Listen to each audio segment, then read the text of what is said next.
যে সমস্ত ছেলেদের চুল সামনে পিছনে ডানে বামে বড়, তোমরা মূলত সহজ হিসাব, তোমরা মা হারা, বাবা হারা, বংশ হারা, ইজ্জত হারা, সমাজ হারা।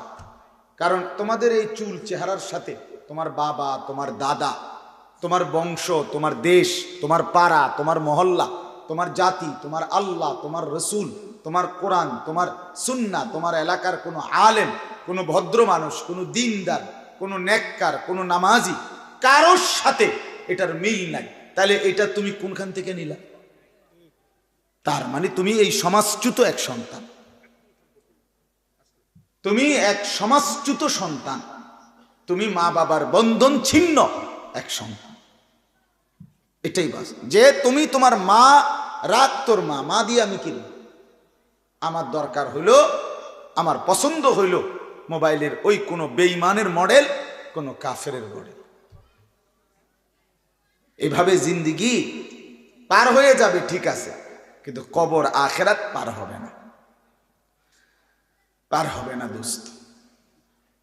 জীবনটা মোবাইলের জন্য না, জীবনটা আল্লাহ তাআলার গোলামির জন্য। আল্লাহ তাআলা ইবাদতের জন্য বানিয়েছে, ইবাদতের জন্য। আপনারা এই বাপ চাচারা ভাইবেন আপনাদের সন্তানের দিকে, যার এক বিন্দু কোনো অনুভূতি নেই, কি করে না করে, কেন করে, কোথায় করে, কোনো টাইম নাই, টেবিল নাই, হাঁটা চলার কোনো সিস্টেম নাই ইসলামের সাথে, আল্লাহর কোরআনের সাথে, রসুলের তরিকার সাথে। হ্যাঁ, এটা হাইওয়ান জানোয়ার ছাড়া আর কিচ্ছু কিচ্ছু। আমি তো প্রতিদিন বলি, যে সমস্ত ছেলেরা তোমরা পেশাব করে পানি নাও না, টয়লেট পেপার ব্যবহার করো না, পানি ব্যবহার করো না, তোমরা মাঝে মাঝে কুত্তার দিকে চাই, কুত্তার লগে তোমারে একটু মিলাইয়া নিও, যে তোমার সাথে দেখবা দারুণ মিলতাম। হ্যাঁ, প্রয়োজনে কুত্তার সাথে একটা সেলফি তুলে একসাথে, যে আমরা দুই জানোয়ারকে কেমন দেখায় দেখেন। অসংখ্য মানুষ কমেন্টস করে জানাবে আপনাদের দুই জানোয়ারকে দারুণ দেখাচ্ছে, মানাইছে ভালো। একজন ঠ্যাঙ্গালগি দিয়া মতে, আরেকজন ফানিসারা মতে, দারুণ সেরকম দেখাচ্ছে, দারুণ হয়েছে। অপবিত্র সন্তান, যার শরীর নাফাক, পেশাব করে পানি নেয় না, এটা মানুষের কোনো কাতারেই পড়ে না,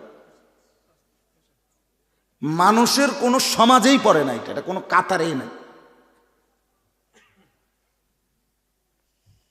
ভদ্রতার কিচ্ছু নাই, এটা অপদার্থ, অপবিত্র, এটা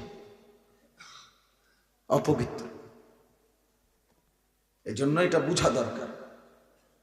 আল্লাহ তাআলা আমাদেরকে মুসলমান বানাইছে, 800 কোটি মানুষের মধ্য থেকে আল্লাহ পছন্দ করে, আমাদের কোনো যোগ্যতা ছাড়া, আমাদের কোনো তদবির ছাড়া আল্লাহ দয়া করে আমাকে মুসলমান মা বাবার ঘরে জন্ম দিয়েছেন, এই তাফালিং আর এই ফালতু কাজ করার জন্য নয়। এজন্য প্রিয় ভাই, নষ্ট হইও না, নষ্ট হইও না, নষ্ট হইও না, সুন্দর এই জিন্দিগি নষ্ট করে দিও না। বুট বাদাম, চা বিস্কিট, মোবাইল, নাচ গান, অস্থির ছবি, বন্ধুদের আড্ডা, এই বারবার চুলের বাহার, ইত্যাদি ইত্যাদি, এটা কোনো জীবন না, এটা কোনো সুস্থ স্বাভাবিক জিন্দিগি হইতে পারে না, পারে না। এই প্রতিবন্ধী 1 বছরে যে কমপক্ষে 5-6 আইটেমে চুল কাটছে, একবার স্পষ্ট, যে কোনো ডাক্তার দেখাইলে কইব তে মানসিক প্রতিবন্ধী, কোনো সন্দেহ নেই, তার সিরা, বাস্তবে এটা কোনো সন্দেহ নেই। কারণ এর যে তার সিরা, এটা লইয়া কোনো সন্দেহ নেই। কারণ যে পাগল, যে মাতাল, সেই এরম করে, কি করে না করে হে কইতার। আমি আমার মাথার চুল থেকে পায়ের নখ পর্যন্ত যা করি আমি তা জানি, প্রতিটার সাথে আমার কোরআন সুন্নাহর সাথে মিল রেখেই আমল করতে চেষ্টা করি। আমার হিসাব আছে, সনদ আছে। মুসলমান, মুমিন, নেককার, নামাজি, দিনদার প্রত্যেকের চলাফেরার একটা হিসাব আছে।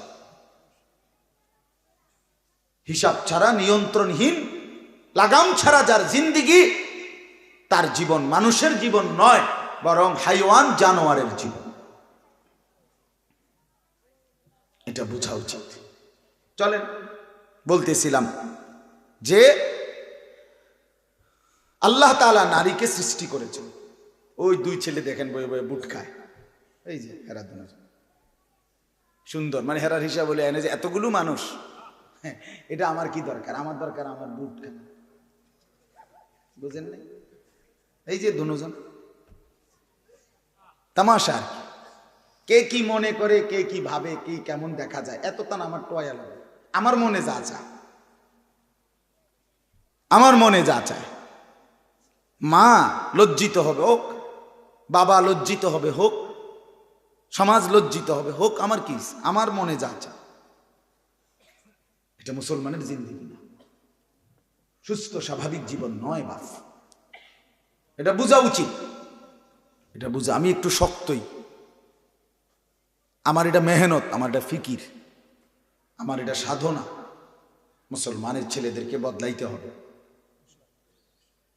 মুসলমানের ছেলেরারে না বদলাইলে আগামী প্রজন্ম কষ্টে পড়বে। আজকে যে ছেলেগুলো 12, 14, 16, 18, 20 বছরের নিচে, এরা যদি এভাবে নষ্ট হয়ে যায়, আগামী 20 বছর পরে এই সমাজ, এই দেশ, এই জাতি আলোকিত মানুষ আর খুঁজে পাবে না।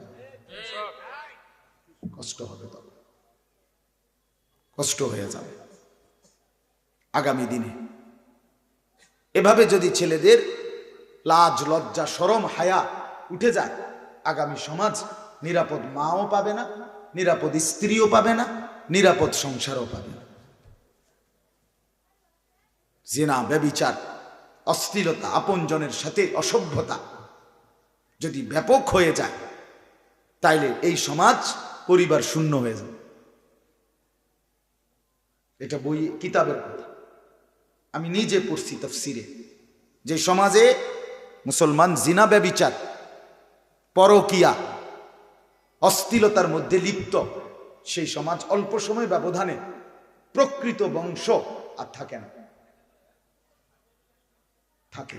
আপনি যেই কোনো চেয়ারম্যান, আমি জিগায়ে দেখছি, আপনাদের ইউনিয়নের চেয়ারম্যান, যেই কোনো চেয়ারম্যানরে জিগায়ে দেখেন এখন, যে চেয়ারম্যানরা সবচেয়ে বেশি মেল করে কিসের, কি নিয়ে ঝামেলা আছে? হ্যাঁ, আমি জিগায়ে দেখছি অসংখ্য, প্রতিদিন পেরেশান তারা এটা নিয়েই। স্ত্রী, স্বামী, ছেলে মেয়ের এই অশ্লীলতা, বেহায়াপনা, পরকিয়া, এই নিয়ে পেরেশান।